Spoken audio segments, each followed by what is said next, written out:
On a more serious note, and I know this one's in the family too, so hopefully I know you're diplomatic, but hopefully you'll speak to this.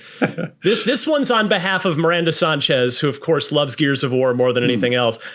You have not been on here since Gears of War E-Day got announced, so I just want to get your reaction. Like, I don't know if you've commented publicly on it, but look, what did you think when that announcement happened at the Xbox showcase? And like, were you freaking out like we were? Because that was a big pivot.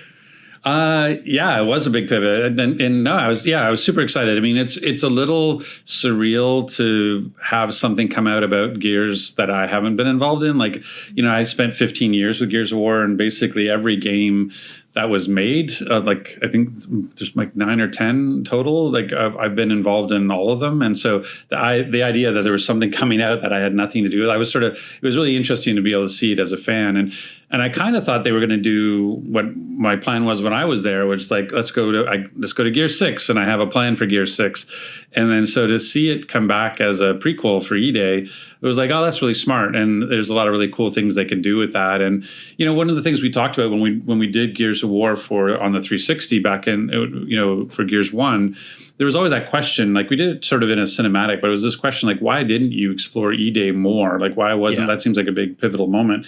And it really had, like, part of it was just that sense of an invasion of the size that you wanted the Locust to invade a city. We felt like we just couldn't really pull off with the tech that we had at the time. And so to me, it feels like, if we're going to go back and revisit a moment, going back and revisiting E-Day where you can make it look this good and you can and make it feel the way that we know that they'll be able to make it feel is an exciting time. I think it's really, really cool. I do, I struggled with this too when we did prequel stuff, like the fact that the Lancer isn't a thing, during E-Day is, I know they're going to come up with creative solutions for that, but that's always been a little bit of people come for the chainsaw. And so it's a little bit, it's a challenge, but looking at what they're delivering, and the team, I just know, Matt really well, and everybody at the Coalition, and Arian and Colin, they're just fantastic developers, and I loved being leading that studio, and so I'm just really excited what they're going to bring. So since Gears 6 either will never be a thing or it's way, way, way far away, more likely than not, what was your plan for Gears 6?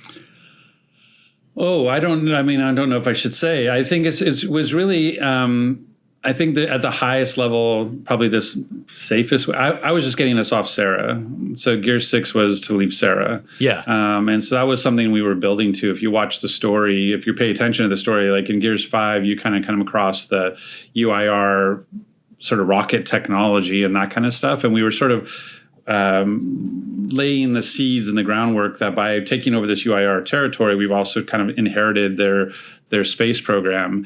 And so what I want to do with Gear 6 is I wanted to get you off Sarah to encounter what that could mean to the rest of the galaxy, or at least the rest of the solar system. Yeah. Not that you'd be hopping, but just this idea, like, because again, it was like old sort of Russian era, Sputnik type of tech. It wasn't like we're just going to start mass affecting this. It was really about like, let's just get you to a new place to encounter what this looks like in a new setting and raise the stakes. And so that was kind of the thinking going into it. So I was really kind of curious to be, because I left that for them. I'm like, okay, I wrote up like, here's where I think we should go for Gear 6.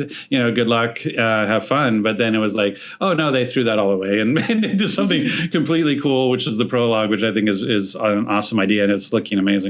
Who lives and who dies? What's the canon choice in the Rod Fergusson treatment of Gears 6 that may or may not ever get made?